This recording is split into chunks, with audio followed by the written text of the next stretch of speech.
They say that a journey of 1,000 miles starts with a single step. However, that distances drastically change when your knees hurt, your feet hurt, and your back hurts as well. Welcome to being over 30. Hello, my name is Matt Jazz, and I have tasked myself to make a children's picture book. Today, we're going to be showing you the character design initially and sort of the outline of the story. So without further ado, let me show you what I've been working on. So, what is a children's picture book? Well, as the name suggests, it's a picture book designed more for children.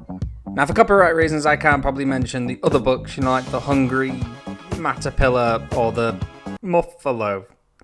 Yeah, this video is already not getting monetized, god damn. But after researching online, I found that essentially there's already a template made for these types of books, and it's roughly boiled down to 32 pages. Now, that doesn't necessarily mean that the book itself is 32 pages long. It basically means including title pages, cover pages, front and back covers. It essentially adds up to 32 pages overall. And what we need is a story and something to base it off of. Now, a small little plug for the video previously, I'm going to be basing it off of the time that I saw the Game Boy I once had as a child in a local video game store. So the story more or less goes along these lines. We start off a video game store, we get introduced to the Game Boy character who's unfortunately been left at the back of the store. All the other shiny new consoles and all the shiny new things have already been sold, and unfortunately a child's been left out. This is where the Game Boy character steps in. The child finds the Game Boy and gets purchased by the said child, who essentially shows her that you don't have to have the shiny new thing in order to have fun with another toy, essentially. You know that one scene in Toy Story where he's kind of like, yeah, I don't want to play with you anymore, and then drops it, and then essentially it's going to be that scene, but in book form. I'm kind of thinking as well where the child takes it to school and shows the other children, considering there's like phone bans in school. I mean, that's looking too deep into it, but you kind of get the idea for that bit. The whole premise of the story is to love your old stuff, to love the old toys that either you have or you once had. Kind of like how adults are loving Pokemon cards still, but without, ripping off children and camping outside shops. Pokemon cards have got weird recently, I'm not going to lie. So that's more or less the story. It's hopefully going to be a really nice, rounded story with, I'm hoping, some kind of moral at the end of it.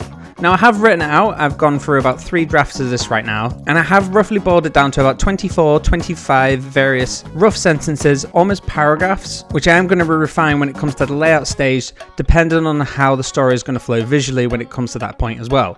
That's going to be next video, so don't worry about that for now. What we are going to be concentrating on right now is the actual design of the main character. So the main focus is going to be on a Game Boy-like character. Think the likes of BMO, for instance. And I kind of got a Game Boy. This was a Christmas present given to me earlier. I mean, it's not exactly a real Game Boy. Ding. But you get the idea. It's going to be a cuboid-like shape. It's also going to have the controls on it. And it's also going to have the personality so it can show emotions in the book. So let me show you my sketchbook. My sketchbook is where I basically jot down all the ideas. I tried different faces, different emotions, different chunkiness of the Game Boy itself. I tried different eye styles, thick eyebrows, thin eyebrows, small eyes, big eyes. Tried having the eyes completely out of the zone of the actual Game Boy. And after sort of sketching around a few ideas, I eventually settled on something like this. I tried different positions and different emotions of this character, which I thought was really nice to be able to test the boundaries of what it could possibly do. Because essentially the Game Boy character itself is just a big block. It's easy to make it bend, make it stretch, make it move. Doing turnarounds is quite easy for this character, which is what I want to do further down the line as well when it comes to showcasing characters and making sure that everything is nicely proportioned. But again, getting too ahead of myself, back to the actual character itself. So I loaded up Clip Studio Paint, which is my drawing program of choice. Clip Studio Paint's really, really nice. I love it. So I brought some of the sketches in. I used this one, which was quite nice, and I started sketching. So my color palette for this, I have 3 main colors that I use for outlines, shading, and highlights more recently, especially in my illustration work. There's a shady plug for my Instagram I don't really use, but it's there. So I had this dark brown for the outlining.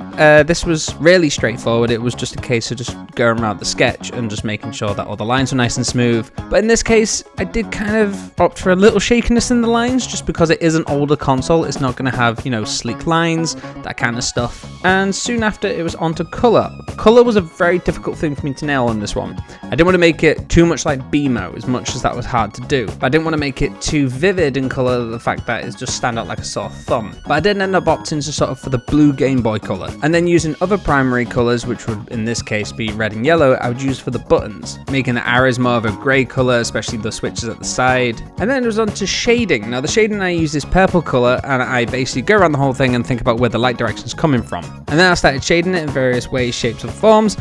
and then I used a multiply filter in order to make it that nice dark colour off of the colours itself, lowering the opacity slightly so it didn't look too dark. And then the final thing was the highlights. The highlights are going to be very subtle on this one, but I use this very light yellow colour and use an overlay filter in order to get it to shine a little bit. Remember, this thing is made out of plastic, so despite being old, I still want it to shine ever so slightly. Now, unfortunately, I lost the recording for the final image you're about to see. However, this is the premise of what I used to make it, and without further ado, this right here is hopefully going to be our main character. I think he looks pretty cute. I know he's meant to be kind of like a lost console at the moment, sort of down in the dumps at the back of a video game store, but I mean, I wanted it to be a bit more cheerful. I mean, we haven't got to his little emo phase yet, but we'll get there, And that's pretty much it. We've hopefully got the story sorted and the main character sorted out in one fell swoop. So that's pretty much it. In the next episode, we're going to be starting the layout of the book itself using that 32-page layout that we saw earlier. So without further ado, thank you very much for watching, and I should hopefully see you on the next one. Bye-bye.